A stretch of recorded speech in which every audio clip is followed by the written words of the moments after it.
Good evening. You are watching Dr. KK's Med Talks non-stop show.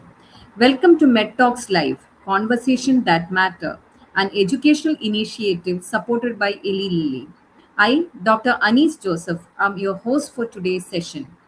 Obesity is no longer viewed as merely a cosmetic concern.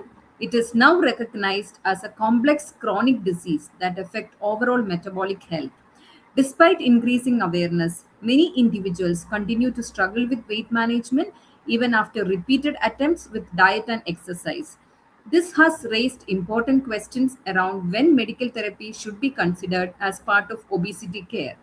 In this episode of Obesity Talk, our experts will discuss the evolving science of obesity pharmacotherapy, who may benefit from treatment, and how early intervention can help to reduce long term health complications. This section aimed to promote informed, stigma free, and evidence based conversation around obesity management. Let's start with today's session. Can we have obesity update video?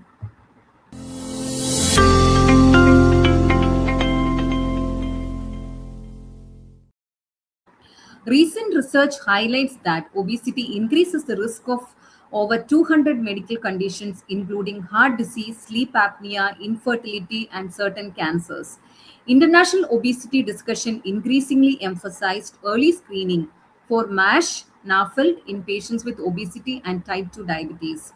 At ECHO 2026, experts emphasized that obesity management should focus on organ protection, metabolic health, and long term disease prevention, not just BMI reduction.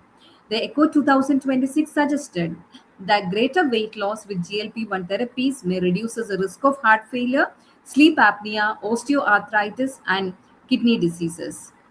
So let's go to the topic of today.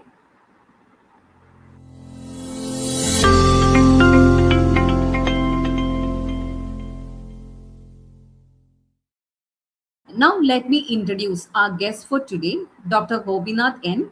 Dr. Gobinath N is a renowned consultant endocrinologist with specialized expertise in endocrinology, diabetes, metabolism, and obesity management. He completed his MBBS and MD in general medicine, followed by DM in endocrinology and metabolism. Currently associated with Manipal Hospitals, Elanka and Herbal Unit, Bangalore. Dr. Gobinath has extensive experience in managing complex metabolic disorders, including obesity, diabetes, thyroid disease, and hormonal imbalances. He is known for his patient centric and evidence based approach towards obesity care with a strong focus on early intervention and long term metabolic health. His academic contributions and practical insights make him a respected voice in preventive endocrinology. Um, so, welcome to the talk show, sir. Yeah, thank you, Dr. Anis, and good evening all. Thank you for having me. So, shall we start with our first question, sir? Yes, So, the first question for you, sir: at what BMI should weight loss medication be considered? yes. So currently there is so much of buzz going on around this weight loss medications. To be specific, GLP or dual agonist, that is GLP plus GIP agonist therapy. So uh, there are specific BMI cutoffs, that is body mass index, which is calculated by weight in kgs divided by height in meters squares. We get a value. Based on that BMI cutoffs, uh, we are initiating these medications. So currently, these cutoffs are taken from Western data. We don't have our own Indian evidence as such, but we are just taking the same data and starting the medications upon those cutoffs. To emphasize the cutoffs, uh, any patient with BMI of 30 or more without any obesity related complications can be started on these medications. If the patient is having BMI of 27 plus one or more obesity related complications, we can go ahead with these medications. But at the back end, we should also understand that this BMI is not an accurate indicator of fat mass in our body. Like we Indians, though our BMI is on the lower side, so we are having this increased visceral adiposity. So I feel personally, As Indians or Southeast Asian population, we are more prone for obesity related complications, and these cutoffs have to be much lower in our population. Thank you, sir. I think the second question is a repetition of what you. Second questions. I think you have already answered, but I think just to highlight, I'm just asking you: are medications only for severe obesity? Severe obesity, I'm assuming we are talking in term with as per the definition, we are talking about morbid obesity. As per the Yes. definition, BMI of more than 40, we label them as morbid obesity. Whereas uh, it's not only for those patients, any obese patient more than 30, I think we should consider more than 27, as I previously told, we can go ahead with these medications. And for Indians, maybe a lesser cutoff Correct. based on their Correct. body fat percentage. Okay, so Yes. the So next question to you is: can pharmacotherapy be used alongside lifestyle changes? yes. So we need to remember lifestyle changes like exercise, mindfulness, stress-free sleep, plus diet, whatever it is, either low calorie, low carb, high protein diet, should be our fundamental approach for managing obesity. And these medications will be an add-on. It's not an replacement for diet or exercise. This medication should be an add-on for the good diet and exercise. With that, in conjunction of all these effective exercise, diet plus medications, we will be able to get good results in terms of weight loss and further going on avail the benefits of glycemic control and other cardiorenal benefits. Okay, sir. Thank you, sir. Just to highlight, you said BMI more than 28 with comorbidities, we should start medications. Can you explain which all conditions that you will consider while starting anti-obesity medications? Yes, correct. So first and foremost, diabetes or pre-diabetes status, that is the most common prevailing thing, as India has become the diabetic capital of the world. After that, hypertension, BP levels of more than 140 by 90, or dyslipidemia to be specific, raised cholesterol levels, and other obesity related complications like obstructive sleep apnea, in common terms, snoring, or osteoarthritis, or any obesity related complications, we should think of starting these medications. So PCOD also, the renamed term PMOS, do we start, Correct. do we consider? Yes. PCOD patients, if their BMI is more than 27, we are going ahead with the medications, because PCOD patients, the issue is not only with specific to glycemic status or cholesterol. In most of the patients, what we see bedside, so either they will be married, planning to conceive, or with irregular cycles, or not able to conceive, or being evaluated for primary infertility.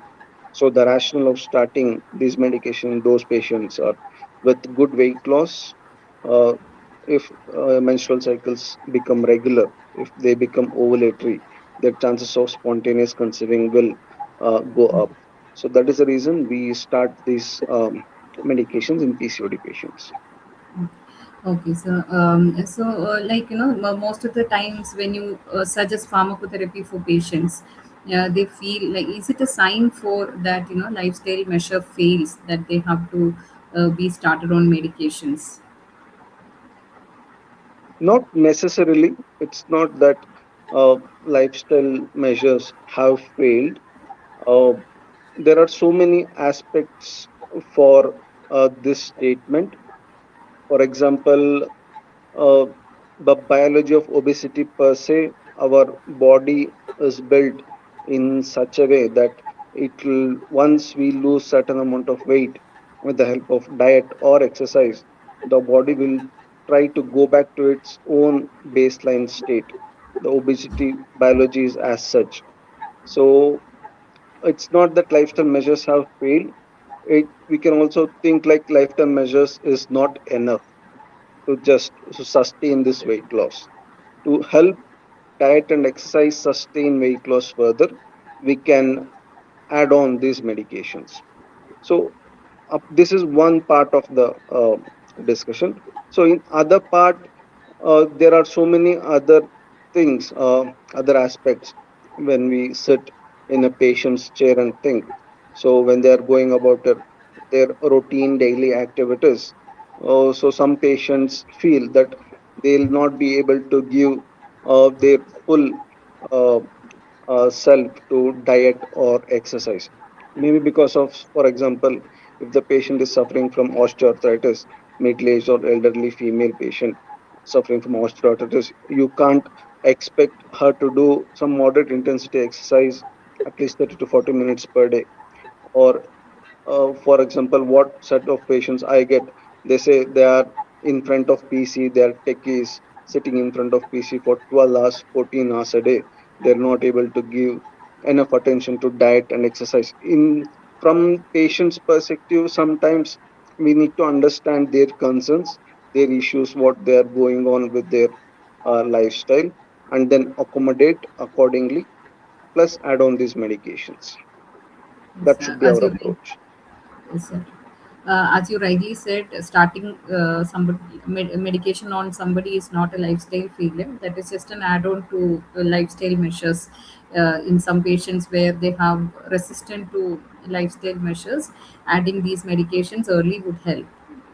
So next questions, when we start a patient on these anti-obesity medication, the common questions that we address every day is how do these medicines work in our body? Okay. This medication act in our body at several points.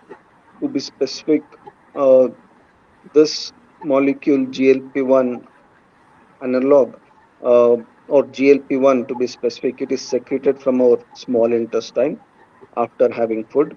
This goes and then stimulates our pancreas to produce more insulin. It has some other pleiotropic effects also. So, so these medications, what they're trying to do is they're trying to mimic our own GLP-1, which is being secreted from our body, or in diabetics or obese patient, which is being secreted less, or it is being resistant. So by giving this, we are trying to mimic the same. So to be exact, how all it acts, so we need to understand it acts at multiple junctures. Firstly, it acts on our gut. It slows down our gut. The metabolism or the gut motility will be slowed down so that we are kind of full. Our satiety is on the higher side. And it also stimulates the pancreas to produce more of insulin. It also acts at the level of liver to reduce the amount of glucose output.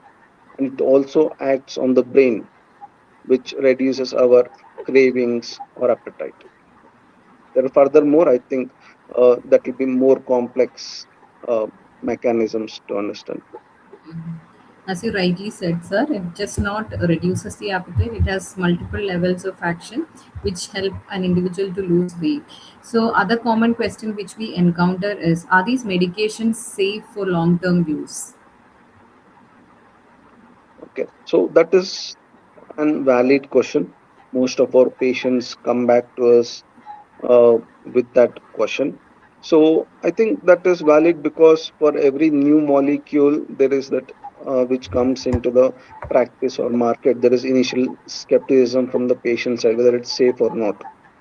So whatever data we have, so it's from last 10 to 15 years, they are safe. There are no any untoward or serious adverse events. Yes, there are some uh, noted boxed side effects. Again, the reason why we are using them in spite of those side effects or benefits clearly outweighs the side effects. And apart from that, there are some contraindications which I'll be telling further. So there are no notable serious side effects as of now from what data we have from last 10 to 15 years. Thank you, sir, for highlighting that point. And the other common question is, how long should I be on pharmacotherapy? How long do I have to take these medications? This is one common question which we encounter in our Yes, daily practice. yes. So basically, when we start this patient, these medications in a patient, so we need to understand uh, the disease per se, what the patient is suffering from. Maybe it will be only obesity or obesity plus some complications. We need to convey to the patient that these are lifestyle disorders. These are disorders which can be only controlled. There is no specific cure for these conditions. So the basic idea is, so we have to continue it for long. Yes, patients will question that why long or how long, because of either the compliance issues or financial issues. So before starting, what we should be clear in those patients are, so we should have a target at our back of the head. So maybe target in the terms of target weight or target sugar levels or HbA1c levels. So once we achieve that specific target, we try to reduce the dosage or keep the dosage in the maintenance levels and continue the same. Or even since the recent patent has gone off with semaglutide, there are cheaper versions are also available. So if the patients are unable to continue for long with the original versions, we can also try to keep them on uh, generic or biosimilar versions of semaglutide, to be specific. But the idea is it is for long term, because since it's lifestyle non-curable disorder, and we also need to understand that once I stop this medications, slowly the drug effect will also wean off. That is the bottom line. Okay, and thank you, sir. And next question to you is, what are the common side effects that a person should be aware of while starting these medications? Okay, so I'll start from most common, then I'll go to least common. Most common, it is the gastrointestinal side effects. Some initial side effects like bloating sensation, nausea, in few cases vomiting, diarrhea, or retching can be there. And in few patients, some occasional pain abdomen also has been noted, and the appetite or the cravings will go off. I've seen patients coming back and saying that, sir, I'm not having even appetite to have one meal per day. So that is also one of the effect what we have seen bedside.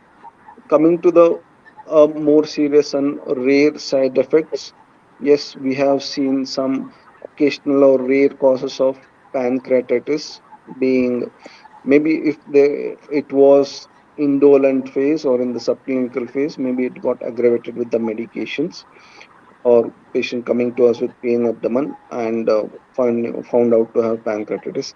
On occasional, again, rare incidence of vision blurring due to some disc edema is also possible.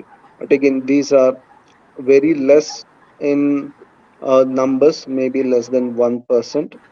And if you ask me, is there any specific causal association established? Still, studies are going on. There is no actual causal association with these rare side effects, but caution is advised. Okay. And these side effects you explained, sir, but in social media and internet and all, lot of information is going around regarding this vision loss and all. So, do they have to take any precautions, or when they start these medications? Okay, so precaution has to be taken from the medical fraternity side. Suppose when I am starting an weight loss medication, one patient. So what? I need to grasp is how obese is the patient, and how uncontrolled is the diabetes state, and was there any previous history of any diabetic related retinopathy issues or not. So so the basic idea is, if there is rapid weight loss, if there is rapid sugar control, and if there was any evidence of background retinopathy, there are increased chances of developing this disc edema in these set of patients. So if I see any of these red flags, so first I refer the patient to an ophthalmologist to screen for any disc issues. Once it is cleared from ophthalmologist, then only we can start or go ahead with the medications. That should be our approach. Okay, okay, sir. Thank you. Can medication prevent weight regain after failed diet attempts? Yes, of course. So I think we have discussed earlier. So Yes. once we lose weight, uh, or after we have lost weight, the patient comes back to us quoting that though he is continuing with the low calorie diet, he is not able to lose much more, or the weight has become stagnant, or ulta he has started regaining weight. So, as explained earlier, it's the basic biology of obesity or of our body which pushes to go back to its original state. So once we see that weight loss is being plateaued or not going up to the mark, we can add on these medications along with the diet part. Okay, okay. Sir, you have said about the side effects. Just to highlight the point, who should avoid weight loss medications? Okay. So there are some contraindications. So so generally these medications are approved only for type 2 diabetics plus or minus obesity. If the patient is having any pancreatic related diabetes or pancreatic stone related diabetes, this should be avoided. Again, in type 1 diabetes, it's still not yet approved. Again, studies are going on. If there is any family history of thyroid cancers, to be specific, medullary thyroid carcinoma, uh, or in the patient itself, if there was any a thyroid nodule history, or on examination you find a thyroid nodule, so until unless it is evaluated properly, we'll have to withhold the thought of starting these medications. Okay, okay, sir. So, like you have seen a lot of this Amazon and a lot of alternatives. Like, are herbal or OTC fat burners safe alternative for anti-obesity medications? No, clearly the answer is no. The rationale is simple. Today we are in the world of evidence based medicine. So if someone asks what is the evidence, I can show the trial data or the previous data of last 10 to 15 years on GLP-1 analogs. First thing, regarding the over-the-counter medications or other supplements or weight loss supplements, these are not approved by the regulatory bodies. And what is the exact composition or what is the exact mechanism by which they act is not known. And on the flip side, we have seen patients coming with severe health issues after consuming these medications. So we urge the patients to avoid over the counter medications.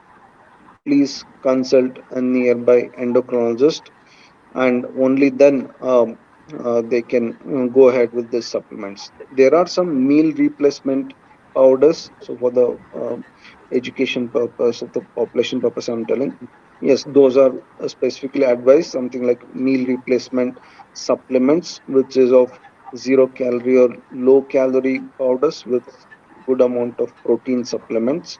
Yes, they can be used, but it should the advice should come from an practicing physician or an endocrinologist. Yes, sir. As you rightly said, it's better to avoid over-the-counter medications without a proper consultation with an endocrinologist. So, next question to you is, sir, how often should patients be monitored on treatment? Okay. A very valid question. So once I start the treatment, uh, initial few days where the side effects will be silently kicking in. In those set of patients, I would like to assess the tolerance at much frequent intervals. So initial 1 to 2 months, I'll ask them to come back at the end of first month and the end of second month. And from the third visit onwards, I will assess the patients once in every 3 months.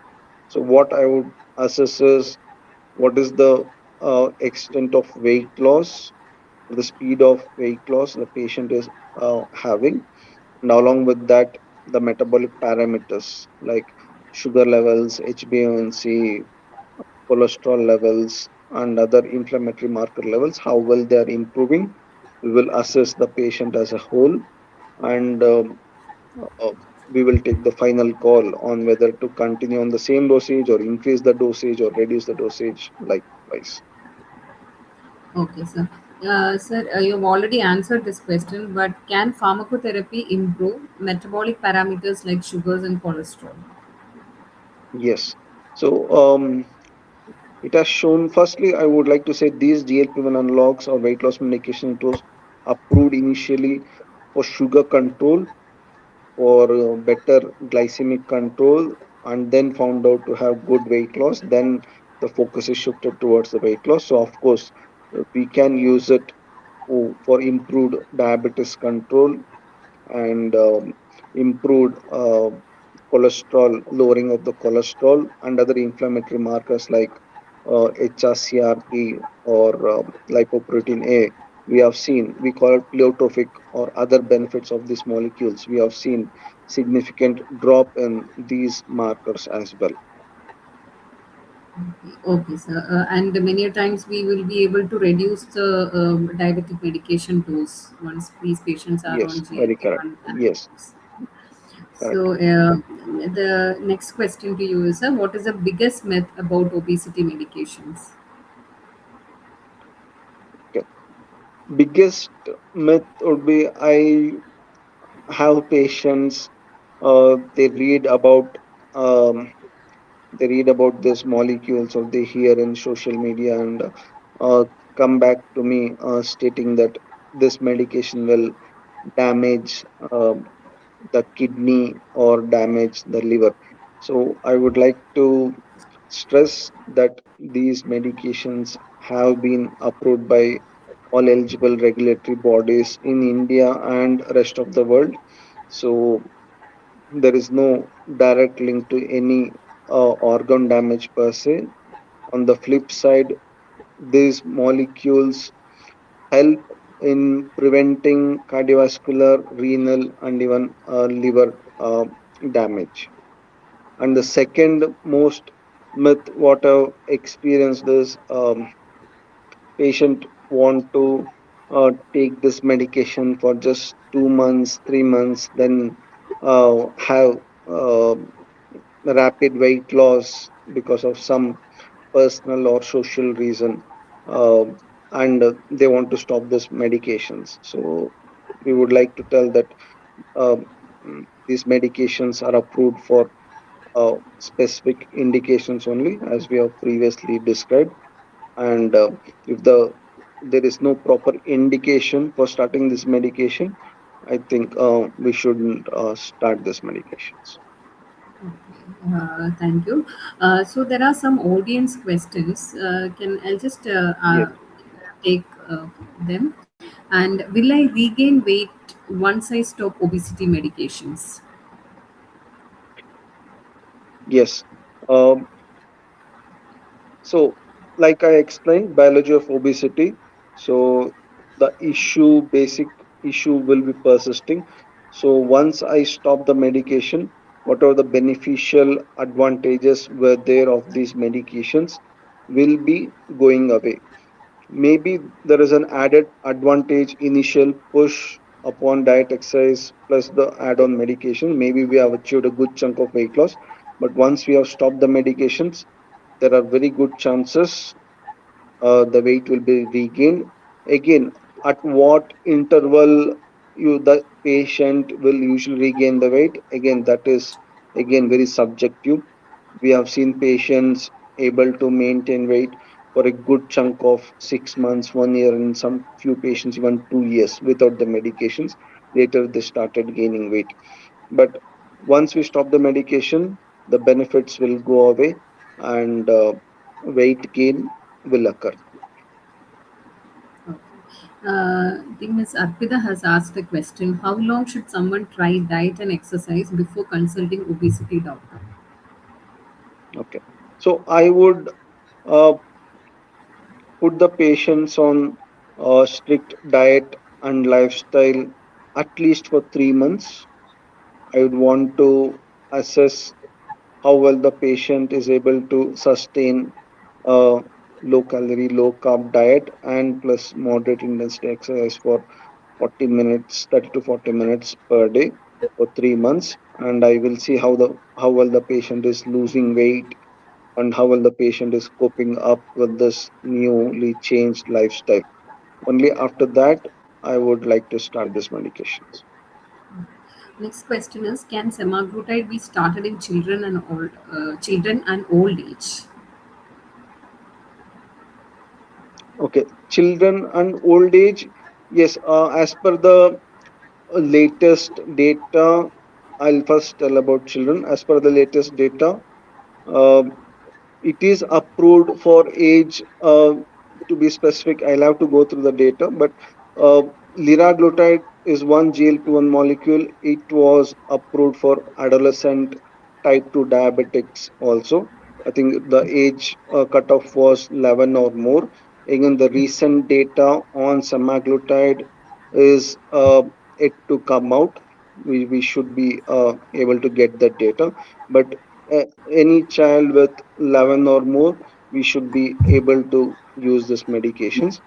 Old age, of course, we can start, but in old age, like I initially said, certain red flags about the vision and the pancreatitis or other active tumors or thyroid nodules should be assessed. Once we rule out all these conditions, we can go ahead with these molecules in old age also. Thank you, sir. Then the last question for you: what is the maximum dose of semaglutide?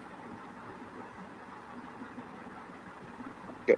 So we usually start with 0.25.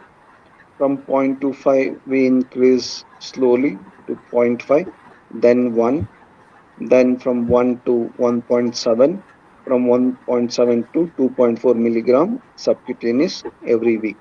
2.4 milligram is the highest dosage of semaglutide. I think that was your last question.